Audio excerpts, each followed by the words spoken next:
Find your allies. As you listen to your heart of hearts, new strong supporters of you and your path will be drawn into your life. Welcome to my show, Resetting Your Life.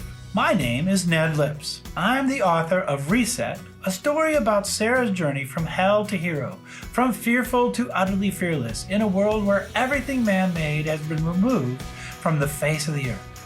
And First Steps, in which Sarah escapes from her brutal, abusive marriage, narrowly getting away with her life and her 2 daughters. My third book, Entwined, continues Sarah's journey to trust and to love as she moves the family forward in a world dominated by pure nature. You can find them on Amazon by searching Ned Lips, Nedlips, or through my website, nedlips.com. You do not have to do this alone. In fact, you shouldn't. You need allies in your fight to create your new world for yourself. These are more than just your friends. In fact, they might not be your old friends. These are the people who will stand shoulder to shoulder with you and fight the battles that you need to fight and win in order to establish your new life. Build the world that brings you joy, allows you to follow your passions, find peace, and discover your superpowers. These are the people whose passions and superpowers often complement yours, so that you can help them find theirs. Sarah cannot win alone. She needs collaboration from those around her whose superpowers complement hers. Ms. Watson, Erica, Doc, Tom, Jazz, Janie, Marcia, Rhonda, and others who make the family successful. Superheroes like you need others to truly save the world. Erica becomes Sarah's stalwart warrior, her sister, without whom she could not succeed for the family. This is from Reset, page 251. Erica agreed and then did something unexpected. She put her right hand on Sarah's head and turned it, reaching around her. "Thank you," Erica said, and kissed Sarah square on the lips. Sarah was taken aback at first, but felt their connection, settled into the kiss, and returned it. When they separated, Erica gazed into Sarah's eyes with love and commitment. It wasn't a sexual kiss. It was a kiss of deep bonding. Sarah could feel Erica's soul entwining more deeply with hers. There are people who you know love you, but cannot understand what on earth you are doing. While you may not want to remove them entirely from your life, you may have to realize that they are not your spiritual allies. They cannot understand. They want you to be the way that they remember you, the way they love you. They fear the new powerful you. And so they are allies, but they are no longer the allies of your journey. Visit them, let them tell you things, listen and evaluate. But understand that you must decide what is ultimately right for you in your heart. You have good people who do not love you in that way, but upon whom you've relied over the years for guidance. If they cannot understand you and support you on your new journey, respect them, but know they too are not among your allies. You have enemies. You have bosses. You have others who want you to tell you to behave the way they want you to. Follow their rules in their worlds as long as you have to. But begin the process of finding your way out. It is for these sorts of people that true allies can be invaluable. Allies come into your life when you connect into the spiritual world around you and you ask for what you need, and then you listen and you pay attention. The right person or people will appear when you need them most. You have to pay attention because you may not notice them if you're not. They may only play a bit part in your journey. They may grow into becoming a very important ally along your journey. I have people that I pay to do things for me. They too are my allies. The key to making your dreams come true is to find those allies who help you along your journey, maybe because they love you, maybe because their superpowers complement yours, maybe because you have to pay them. My wife is one of mine. She's amazing. My daughters are tremendously supportive, and having that family support is really valuable, but you may not have that. I have numerous friends and colleagues who've supported me, and I have many who think I'm crazy. I love those who think I'm crazy. I just don't listen to them. We fit into each other's heart of hearts. I help and support them. They help and support me. These people will find their way into your life as long as your heart of hearts is open to receive them. I had the opportunity to meet my friend Missy Nichols, who is a psychic and a witch, at her place in Alton, Illinois.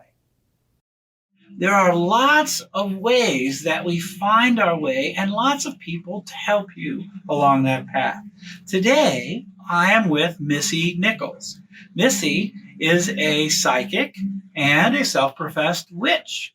We're going to talk a little bit about what those two terms mean in her mind, and we'll clarify that a witch is not the evil lady in the black outfit and the pointy hat that flies in Wizard of Oz. So, Missy, thank you so much for joining me. Thanks for coming. So let's talk a little bit about what you do, who you help, who comes to you, and how does all that kind of work? Okay. It really kind of works. We're all on different parts of our journey. So every psychic that you go to, we all have different gifts. And we all work in the area that we are in our healing.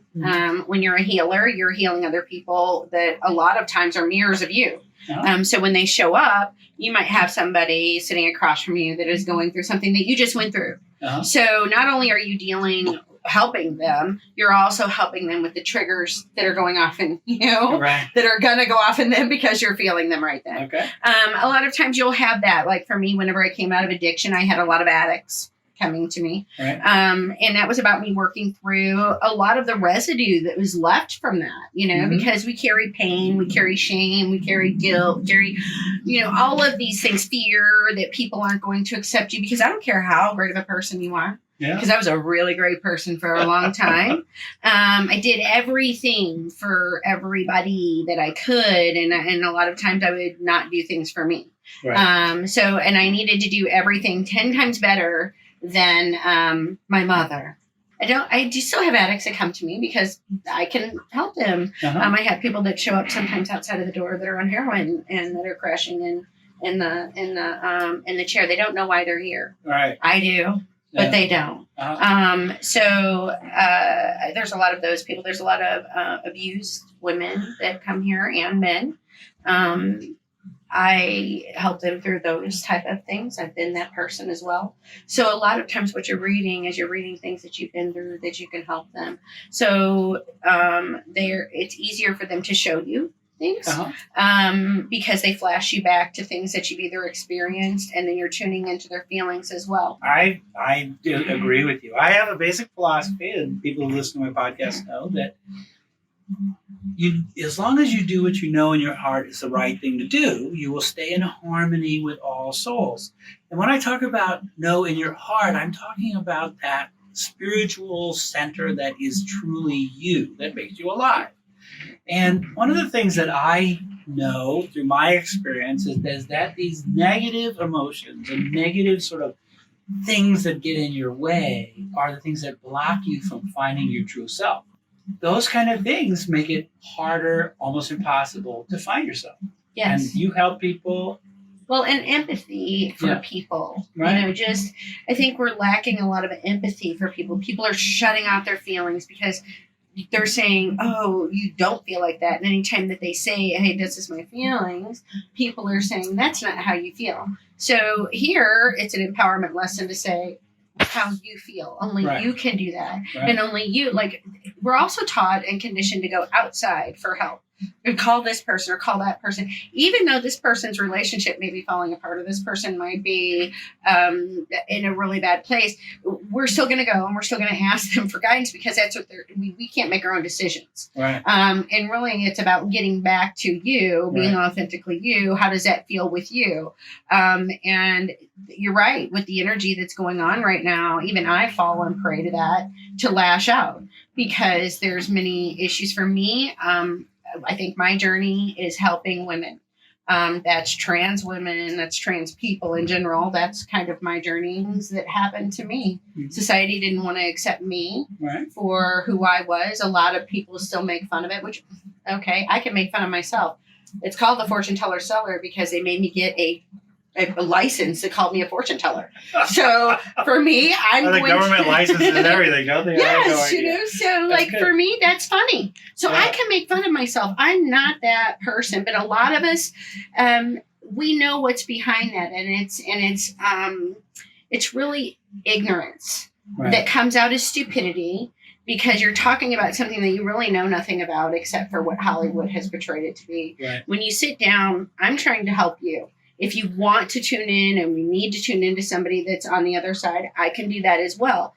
But really, my job here is to help guide people on, give them a couple different paths, maybe 3 paths. And I don't even care if this is not about me. I'm just a vessel. So I don't care if you take any of those paths. I hope that you take one of them and you find a path for you off of that path that vibrates with you. Right. So I've been with mentors that wanted you to do things exactly their way. That's not a mentor. Right. That is a control freak narcissist. So when people study with me, I want them to bring their gifts because I want to learn from them too. And because we all learn differently and we all read differently. So my reading is more about you. Where did these feelings come from? Why are these triggers going off with you? Why can't you move past this? Or here are some tools that might help you. Sometimes people are just not aligned with their chakras. They don't even know what that means. Right. That's why they're so off balance.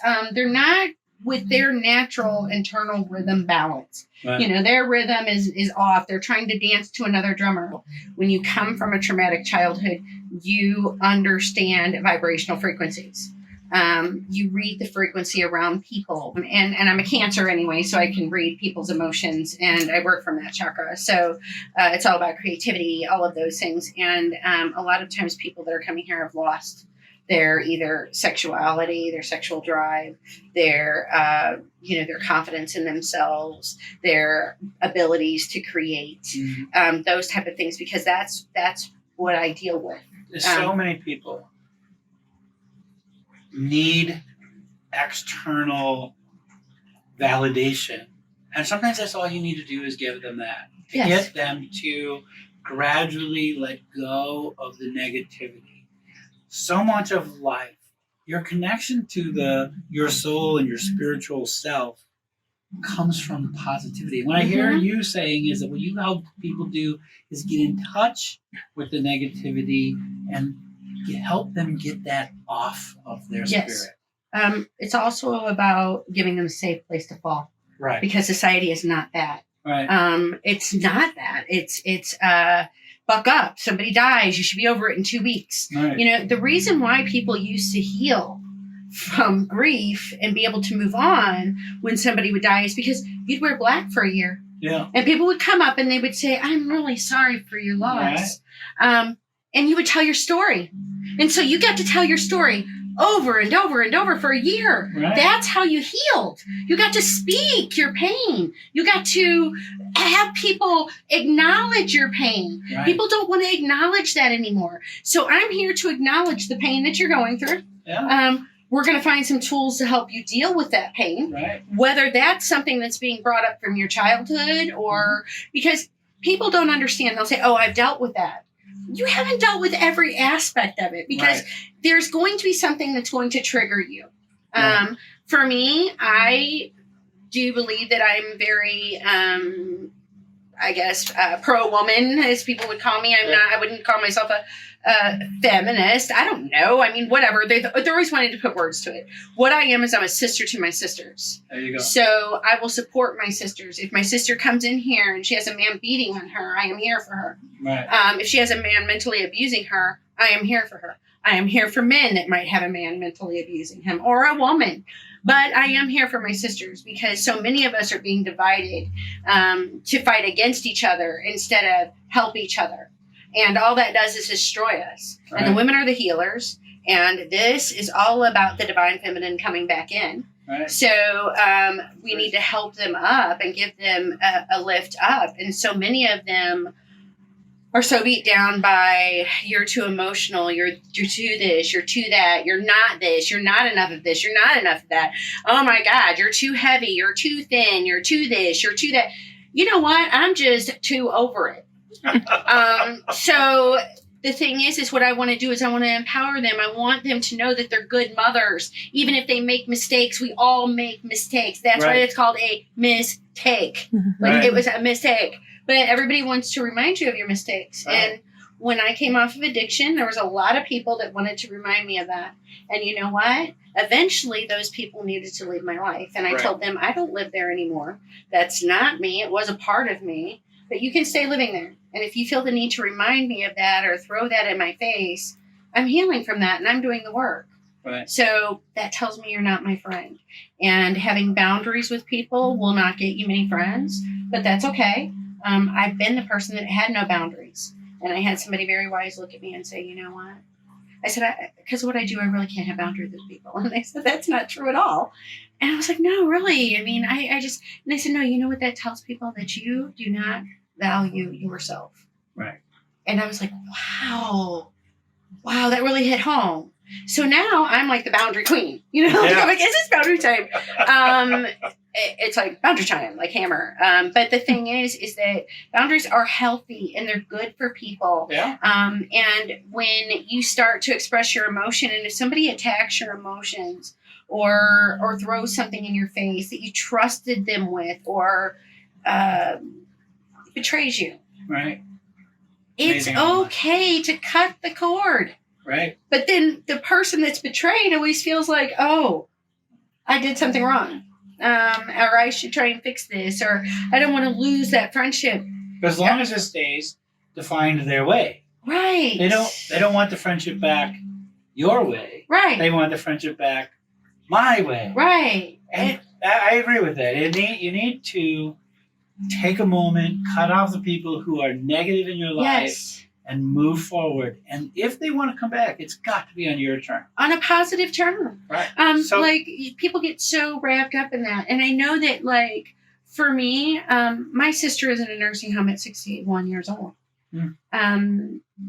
I got one more year. It's really bad. You know, it's really hard It's to watch sad. your sister be there. But my sister also has fallen into depression and all of those things. And it's hard to deal with, especially whenever they call you and they have nothing positive to say, or they write you and there's never anything positive, and it's always this, and it's an energy pull, and there has to, no matter what that is, you have to have a boundary with that. And my boundary now is, tell me 5 positive things and then you can tell me a negative thing. I understand it's depression, I understand all of those things, but I'm also not the healer that's going to just let it wallow, stroke you, wipe your tears. I'll wipe your tears. But if you keep coming back to me with tears, you're going to have to find somewhere else to go, because you're not doing any of the work. Because at some point, those tears stop flowing about certain things. If you're still attaching yourself, because people become addicted to that. Yeah. They become addicted to the energy of feel sorry for me because I'm sick, or do this because I'm da. So, and there's all kinds of syndromes that they have out there that they call those things. Right. What I call it is they become dependent on other people's energy. So they're much like energy vampires. Yeah. They don't know that they're even doing it a lot of times. But when you are around someone like that, and I tell people all the time, they'll come in here and they got their shoulders down, they got and they're carrying everybody else's weight. And we start going through it and we start talking about those people. And how do you feel whenever that person comes in?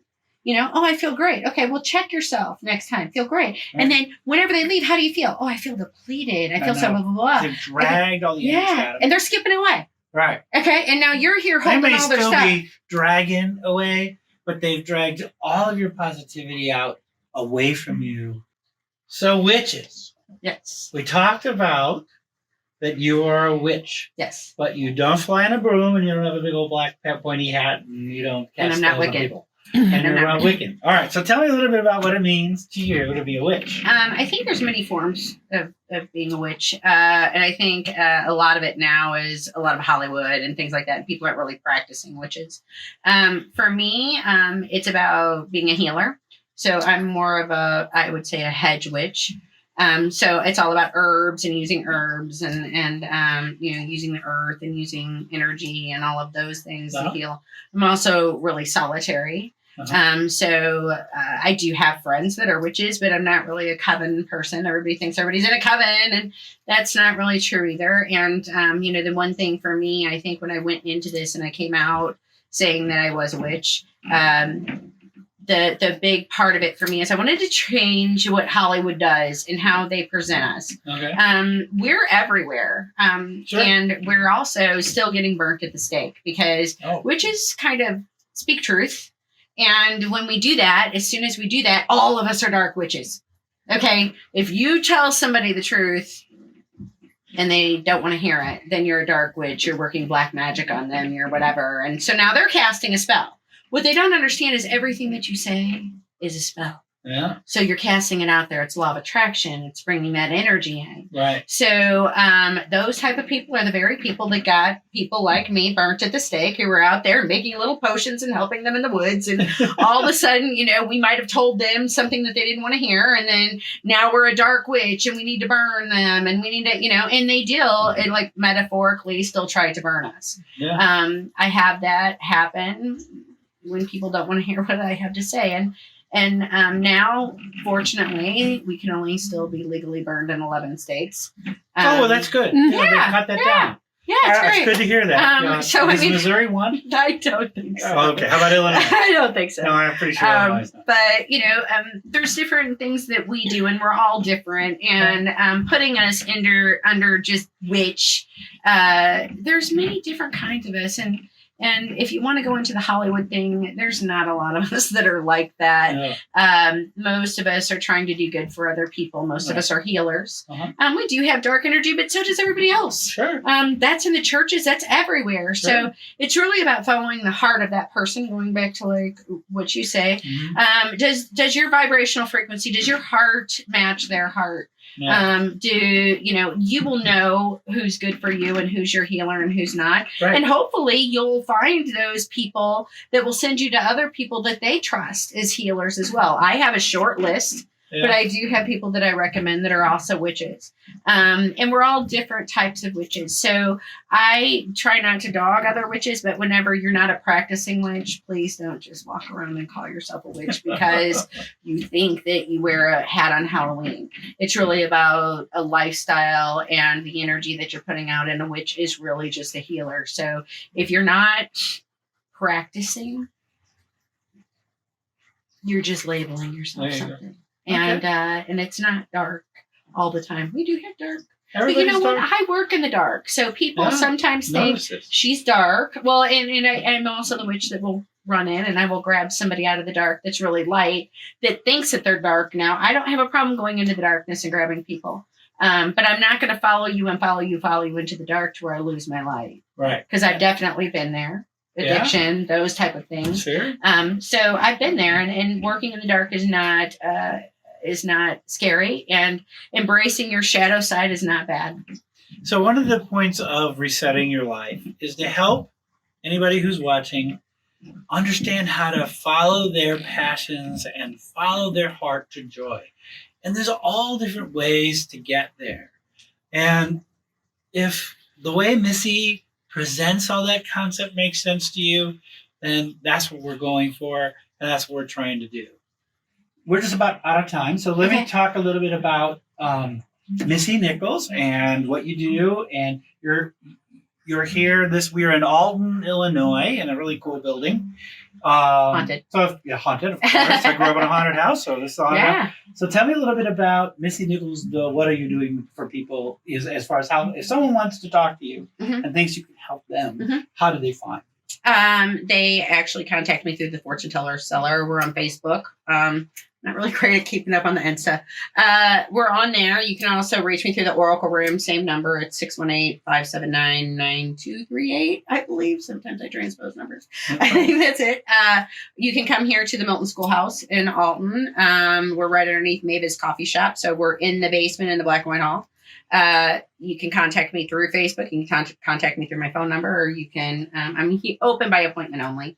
That way I can also do the other things that I want in my life as well. We do have a shop as well. Yeah. And you're starting a podcast? Starting a podcast. Yeah. We are still in our show, kind of like the name. So I think we're still with Confidently Awkward, because everybody is confident in some way and awkward in another. I know I am. Yep. And it's about people who have built their lives back or built their dream, and what makes them confident and what makes them awkward, because so many people look at people and think, oh, you're so confident. Well, you don't see me freaking out before I'm walking into a room of 200 people, right. But the person with me does, and I walk in and I own the room. But before that, I have all this stuff coming at me, Right. People really need to learn protection too whenever that's going on. So, we have classes. We have classes in the Oracle Room. We have like-minded meetups. We have all kinds of stuff that is coming up. So we also do tours, ghost tours, and I can teach you how to tune in to your abilities. So I'm connected to Missy Nichols on Facebook, and you can too. And I'll try and share stuff as she throws stuff out there. So if anybody's interested, they can keep track.